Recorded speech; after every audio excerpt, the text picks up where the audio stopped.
Abramos a palavra de Deus em Gênesis capítulo 14. Gênesis capítulo 14. Leremos dos versos 17 a 24. Diz assim a santa palavra de Deus. Após voltar Abrão de ferir a Quedorlaomer e aos reis que estavam com ele, saiu-lhe ao encontro o rei de Sodoma no vale de Savé, que é o vale do rei. Melquisedeque, rei de Salém, trouxe pão e vinho, era sacerdote do Deus Altíssimo. Abençoou ele a Abrão e disse: Bendito seja Abrão pelo Deus Altíssimo, que possui os céus e a terra. E bendito seja o Deus Altíssimo, que entregou os teus adversários nas tuas mãos. E de tudo lhe deu Abrão o dízimo. Então disse o rei de Sodoma a Abrão: Dá-me as pessoas e os bens ficarão contigo.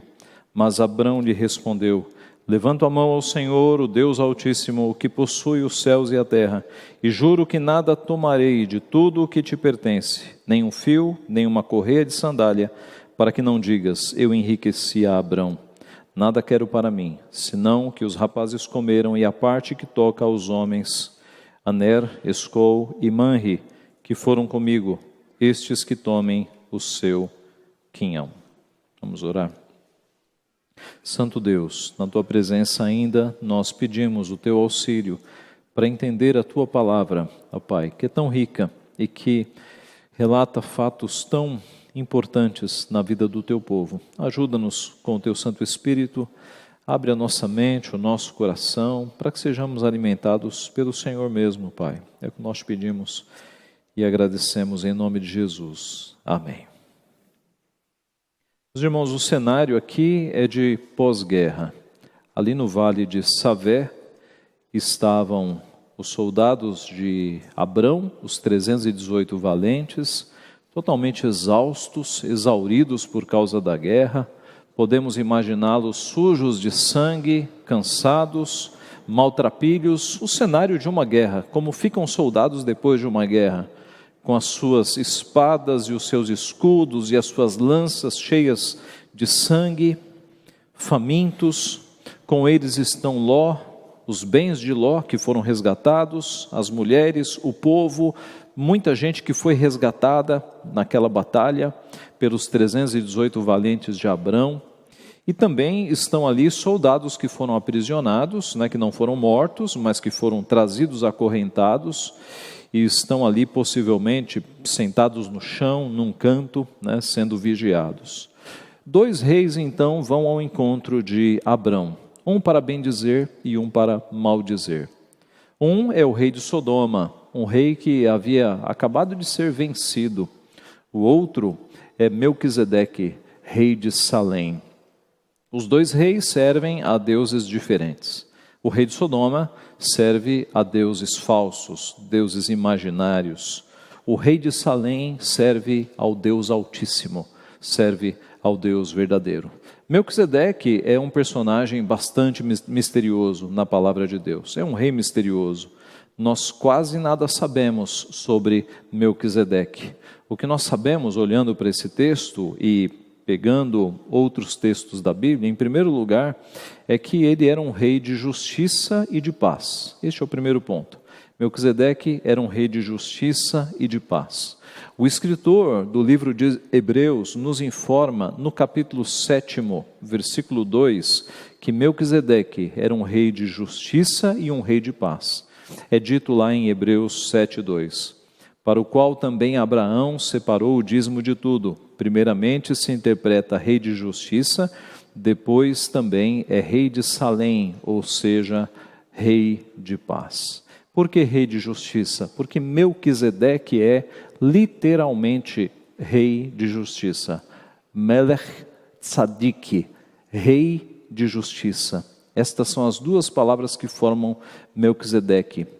E, como o escritor de Hebreus nos mostra, ele é rei de paz, porque ele é rei de Salém, ou seja, rei de paz. Salém é uma variação de Shalom, que é paz. Então ele é rei de justiça e rei de paz. Observe que nós temos luzes do Novo Testamento aqui.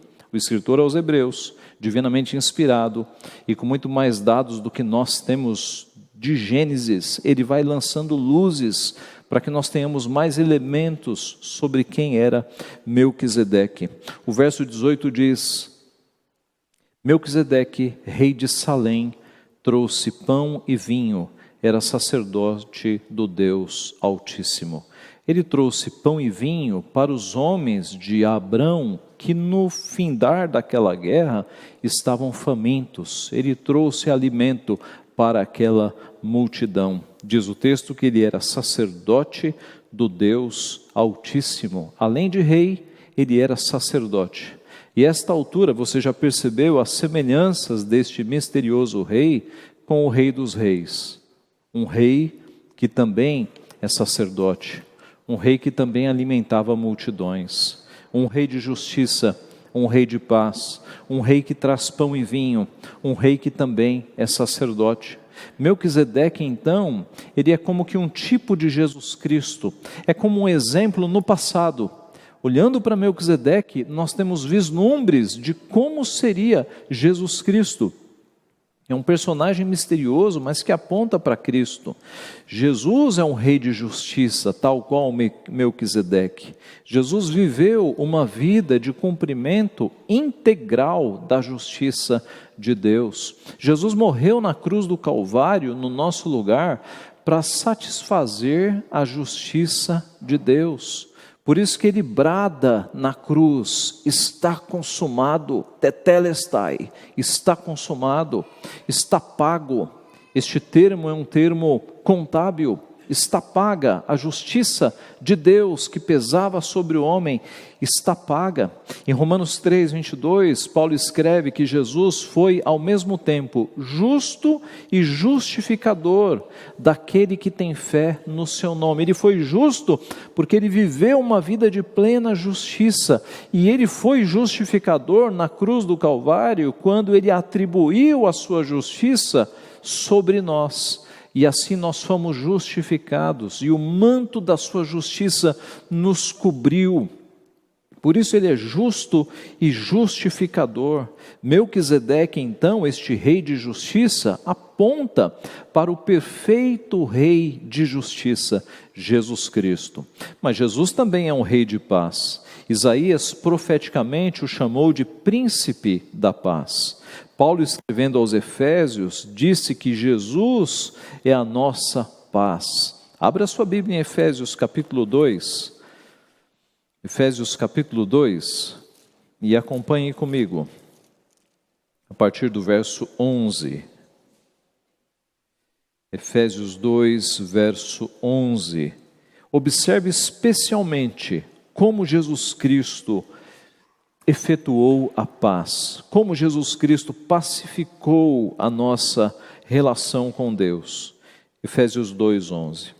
Portanto, lembrai-vos de que outrora vós, gentios na carne, chamados incircuncisão por aqueles que se intitulam circuncisos na carne, por mãos humanas, naquele tempo estáveis sem Cristo, separados da comunidade de Israel, estranhos às alianças das promessas, não tendo esperança e sem Deus no mundo. Mas agora, em Cristo Jesus, vós que antes estáveis longe, fostes aproximados pelo sangue de Cristo, porque Ele é a nossa paz, o qual de ambos fez um, e tendo derribado a parede da separação que estava no meio, a inimizade, aboliu na sua carne a lei dos mandamentos na forma de ordenanças, para que dos dois criasse em si mesmo um novo homem, fazendo a paz, e reconciliasse ambos em um só corpo com Deus, por intermédio da cruz, destruindo por ela a inimizade.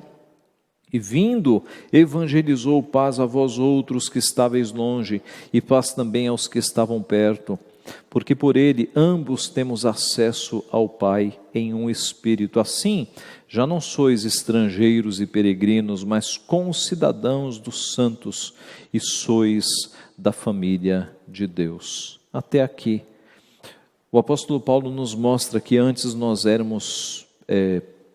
estávamos longe, sem Cristo, separados da comunidade de Israel. mas em Cristo nós fomos aproximados pelo sangue, e de ambos, de judeus e de gentios, ele fez um só povo, e nos reconciliou com Deus, e nos colocou em paz com Deus. Então Cristo é a expressão máxima de um rei de paz, porque ele fez a paz entre nós e um Deus do qual nós estávamos distantes, nós éramos inimigos. Melquisedeque, então, é um rei de paz que aponta para o perfeito rei da paz. Eis que temos aqui um rei que traz pão e vinho, um rei que se preocupa em alimentar a multidão, Melquisedeque. Mas temos Cristo, que por 2 vezes nós o vemos no Novo Testamento alimentando multidões, compadecido com multidões que estavam famintas, multiplicando pães e peixes para que as multidões tivessem comida, e aplicando esta multiplicação a ele próprio, dizendo: eu sou o pão que desce dos céus. Este pão que vocês têm em mãos, ele acaba, ele é finito, mas eu sou o pão que desce dos céus, que sacia. Por 2 vezes Jesus fez isso. Jesus os fez assentar sobre a relva verde, nas palavras do evangelista, mostrando o cumprimento perfeito do Salmo 23, quando o pastor nos faz assentar em pastos verdejantes. E ali na relva verde, ele alimentou aquela multidão de pessoas. Ao final do seu ministério, ele nos alimentou, os nossos pais, com pão e vinho também. E numa cerimônia de Páscoa, ele substituiu a Páscoa pela ceia. Da forma como o judeu comemorava a Páscoa, com carne, com água, com vinho, com ervas amargas, com pães asmos, agora nós celebramos a verdadeira Páscoa, a verdadeira libertação, o nosso Cordeiro Pascal, pela ceia, e nós o fazemos pelo menos 12 vezes ao ano. Cristo alimentou os seus com pão e vinho. Melquisedeque, um rei que trouxe pão e vinho, aponta para Jesus então, aquele que se ofereceu por nós, como o pão sendo partido na cruz, como o vinho escorrendo na madeira do Calvário para remir os nossos pecados. E é um rei que também é sacerdote. Melquisedeque foi rei e sacerdote ao mesmo tempo. Cristo é rei, sacerdote e profeta ao mesmo tempo. Os 3 ofícios estão concentrados em Cristo Jesus. E como sacerdote, ele foi sacerdote e vítima ao mesmo tempo. Ele ofereceu-se como um sacrifício perfeito para que nós tivéssemos a salvação, um sacrifício sem mácula, para que nós tivéssemos a reconciliação de pecados com o nosso Deus. O escritor aos Hebreus, no capítulo 9, diz assim: muito mais o sangue de Cristo, que pelo Espírito Eterno a si mesmo se ofereceu sem mácula a Deus, purificará a nossa consciência de obras mortas, para servirmos ao Deus vivo. Assim também Cristo, tendo se oferecido uma vez para sempre, para tirar os pecados de muitos, aparecerá 2ª vez sem pecado aos que o aguardam para a salvação. Escrevendo em Hebreus, capítulo 2, verso 17, nós temos: por isso mesmo convinha que em todas as coisas se tornasse semelhante aos irmãos, para ser misericordioso e fiel sumo sacerdote nas coisas referentes a Deus, e para fazer propiciação pelos pecados do povo. E além disso, por isso também pode salvar totalmente os que por ele se chegam a Deus, vivendo sempre para interceder por eles. Então Melquisedeque foi um rei sacerdote que apontou para o perfeito rei sacerdote Jesus Cristo. Em primeiro lugar, nós vimos que este rei misterioso foi um rei de justiça e um rei de paz. Em segundo lugar, nós vemos que este rei misterioso foi superior a Abrão, ao pai Abrão. Diz o verso 19: abençoou ele Abrão e disse: bendito seja Abrão pelo Deus Altíssimo que possui os céus e a terra. Irmãos, quem abençoa é maior. Quem abençoa está numa posição de superior. E aqui nós temos o grande Abrão, o pai da nação judaica dos hebreus, sendo abençoado por Melquisedeque, que está num posto maior. Verso 20, bendito seja o Deus Altíssimo que entregou os teus adversários nas tuas mãos, e de tudo lhe deu Abrão o dízimo. Abrão reconhece Melquisedeque como um sacerdote verdadeiro, um sacerdote autorizado por Deus, e dá o dízimo, isto é, a 10ª parte de todos os despojos da guerra a Melquisedeque, como era costume, como era previsto. Observe, um rei superior a Abrão, um sacerdote superior a Abrão. O escritor de Hebreus explica isso também. Abre em Hebreus capítulo 7. Hebreus capítulo 7.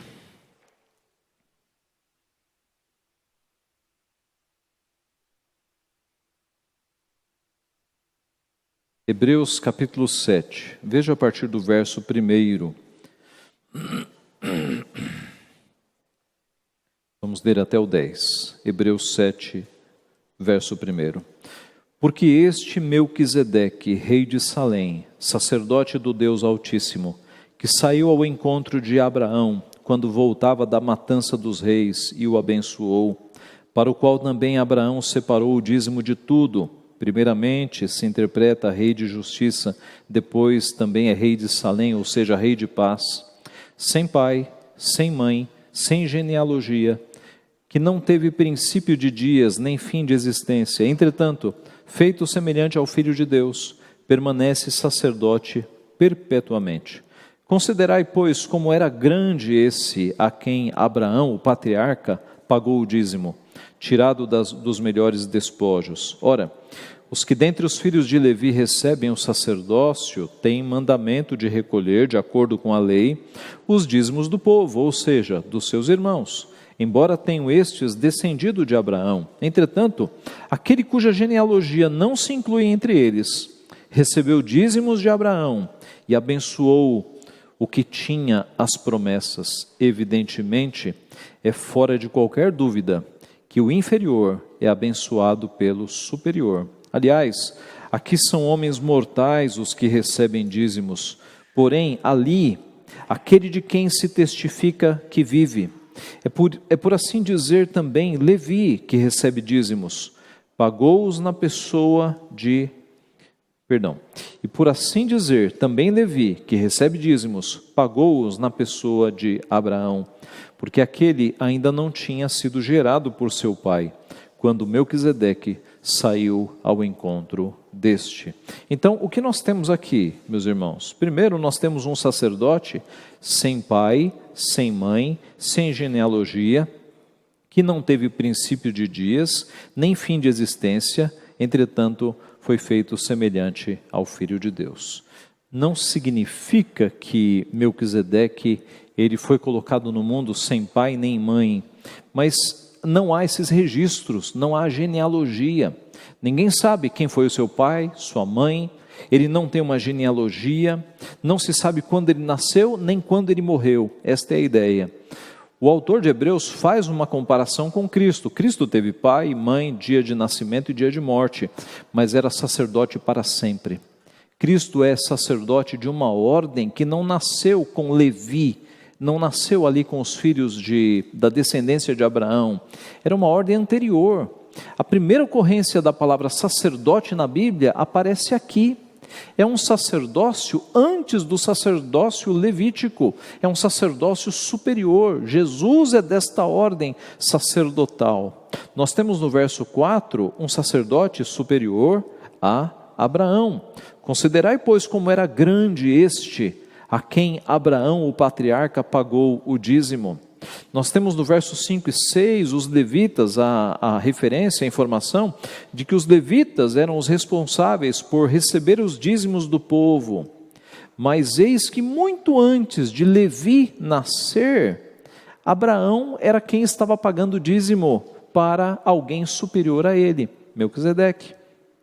No verso 7, Evidentemente, é fora de qualquer dúvida que o inferior é abençoado pelo superior. A constatação de que Melquisedeque é superior a Abraão, versos 8 a 10, é a ideia de que Levi, mesmo antes de nascer, pagou os dízimos a Melquisedeque. Porque Levi, enquanto ainda estava em Abraão, no corpo de Abraão, ele figuradamente pagou dízimos a Melquisedeque. Este é o raciocínio aqui dos versos 8 a 10. Então, o escritor aos Hebreus está mostrando que a ordem sacerdotal de Jesus Cristo era muito superior à ordem sacerdotal dos levitas, e que Cristo na cruz havia cumprido todos esses ritos de sangue. Eis a razão porque hoje nós cultuamos a Deus sem trazer animais para a igreja. Nenhum de nós traz animais para serem sacrificados, porque isso cumpriu-se e acabou em Cristo Jesus. Cristo foi o Cordeiro que tira o pecado do mundo. A última gota de sangue em um culto foi derramada por Cristo Jesus. Depois dele, não precisamos mais de sangue. Na Páscoa, nós tínhamos sangue, o animal era morto e a sua carne era comida. Na circuncisão, sangue saía do corpo do garoto. Mas eis que os sacramentos da nova aliança não são mais cruentos, eles não têm mais sangue. Ao invés de circuncisão, água. Ao invés de sangue, água. Ao invés de sangue de animais, pão e vinho. Por quê? Porque Cristo acabou com os rituais de sangue. Porque Ele ofereceu o sacrifício final. No Antigo Testamento, os sacrifícios não acabavam. Porque tanto o povo não parava de pecar, como, diz o escritor aos Hebreus, sacrifícios de touros não são suficientes para expiar pecados. Por isso que os sacrifícios não paravam nunca. E por isso que o sacerdote nunca se assentava, ele vivia para oferecer sacrifícios. Mas eis que Jesus Cristo, o sacerdote perfeito, subiu na cruz, ofereceu o seu próprio sangue, morreu, derramou as últimas gotas de sangue, e diz o escritor de Hebreus, na posição de sacerdote, assentou-se, acabaram os sacrifícios. Ele ofereceu o último sacrifício, o sacrifício perfeito, e é neste sacrifício perfeito que nós estamos incluídos. Foi neste sacrifício perfeito que nós fomos salvos, e os nossos pecados foram extirpados, porque Ele é o Cordeiro que tira o pecado do mundo. Assim é que nos encontramos no Salmo 110, o Senhor jurou e não se arrependerá, tu és sacerdote para sempre, segundo a ordem de Melquisedeque. Cristo é de uma ordem superior. O sacerdócio levítico cessou e segue agora o sacerdócio de Jesus Cristo. E Ele nos céus, depois de ter oferecido o seu corpo como sacrifício por nós, Ele agora faz a missão sacerdotal de interceder por nós diariamente diante do nosso Deus. Ele é o nosso mediador, Ele é o nosso sumo sacerdote, Ele é aquele que nos liga a Deus de fato. Assim, meus irmãos, em primeiro lugar, nós vimos que este rei misterioso foi um rei de justiça e paz, e agora nós vimos que ele foi um rei superior a Abraão. Em terceiro e último lugar, este é um rei com súditos piedosos. Ele é um rei com súditos piedosos. Verso 21. Então disse o rei de Sodoma a Abrão: dá-me as pessoas e os bens ficarão contigo. Note, o rei de Salém, Melquisedeque, chegou para ser bênção, chegou para alimentar o povo com pão e vinho, e chegou para invocar a bênção de Deus sobre Abraão, para abençoar Abraão. O rei de Sodoma não, mesmo derrotado, ele chega aqui dando ordens a Abrão: dá-me as pessoas e os bens ficarão contigo. Ora, o rei de Sodoma não tinha direito de exigir nada. Ele era um perdedor, ele havia perdido a guerra. Os vencidos perdiam os despojos, era o direito dos vencedores. Mas note que Abrão não está preocupado com direitos. O Filho de Deus abre mão dos direitos muitas vezes. E foi o que aconteceu aqui. Abraão lhe respondeu: levanto a mão ao Senhor, o Deus Altíssimo, o que possui os céus e a terra, e juro que nada tomarei de tudo que te pertence, nem um fio, nem uma correia de sandália, para que não digas, eu enriqueci a Abrão. Observe que a motivação de Abrão não é o fato dele estar fazendo algo errado, porque o despojo era direito do vencedor, mas ele não quer que o rei de Sodoma, um rei ímpio, diga, eu enriqueci a Abrão. Abraão não quer riquezas de origem iníqua. Abraão não quer enriquecer com dinheiro que não pertence a ele, que não é abençoado por ele. Este é o ponto. Embora pudesse, pelas leis da guerra ele poderia, mas ele não quer. Abraão não quer nada que não tenha vindo das mãos de Deus. Deus é o seu sustento. Nada quero para mim, senão o que os rapazes comeram e a parte que toca aos homens de Aner, Escol e Manre, que foram comigo, estes que tomem o seu quinhão, o seu direito, eles usufruam do direito deles, eu não vou querer. Lembre-se que Abraão, ou Abrão aqui, havia aprendido esta lição já há algum tempo. Em questões financeiras, ele abria mão dos seus direitos. Lembra-se da escolha das terras, quando com o seu sobrinho Ló, ele abriu o direito de mais velho, de patriarca, e disse, Ló, escolhe. E ele viu que ali ele foi recompensado por Deus, porque ele abriu mão, Ló escolheu, e aí na sequência vem Deus com a recompensa. Abrão, olha para o norte, para o sul, para o leste e para o oeste, escolhe o que você quiser. Então, Abrão havia aprendido esta lição, de que o servo de Deus abre mão dos seus direitos. Ele não queria nada que viesse de Sodoma, ou do rei ali de Sodoma. Note que este rei misterioso, Melquisedeque, tem um súdito muito honrado, desprendido de bens materiais. E o rei dos reis?